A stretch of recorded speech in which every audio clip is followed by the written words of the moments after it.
heureuse de vous retrouver, fidèles followers de Actuel Média. Mesdames et messieurs, soyez les bienvenus dans ce énième numéro des Actus de la semaine.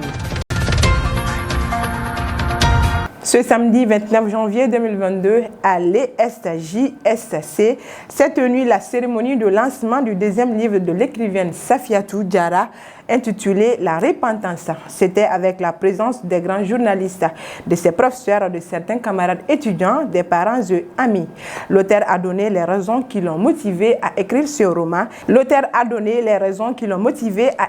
roman. Qui parle de l'histoire de deux personnages principaux qui se repentissent et ressuscitent dans leur vie.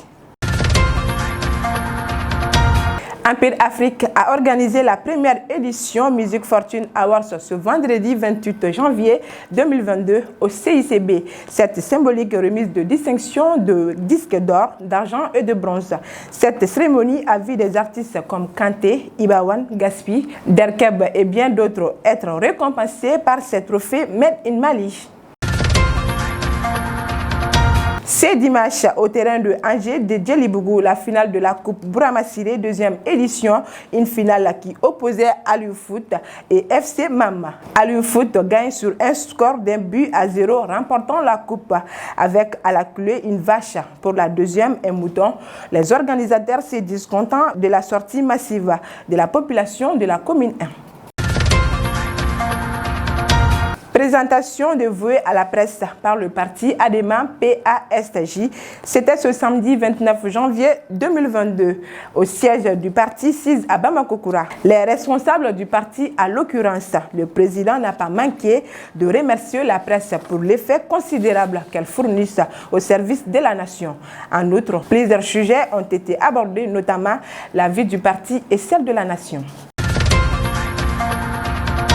La finale de la Coupe Mémorial a été jouée ce samedi 29 janvier 2022 qui a opposé FC Abdoulaye Boukou et FC Lay au terrain de foot de Sinatara à Djikoronipara. Cette première édition de cette compétition était à l'honneur et à la mémoire de Madame Traoré Diarra Touré qui n'est plus. Débat citoyen Sigigafoye Damouye, organisé par les jeunes leaders politiques et d'associations à Daoudabougou. Samedi 29 janvier, les sujets abordés entre autres les perspectives de sortie de crise.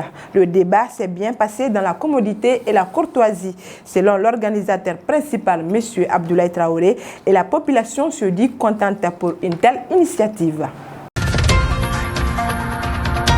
Ce samedi 29 janvier 2022, à l'hôtel Olympe, dans la salle Djitoumou, s'est tenu le lancement des 16 jours d'activisme contre les violences basées sur le genre lors d'un panel de discussion à l'appui de l'IA 4D. Le thème retenu cette année était Orangeons le monde, mettre fin dès maintenant à la violence à l'égard des femmes.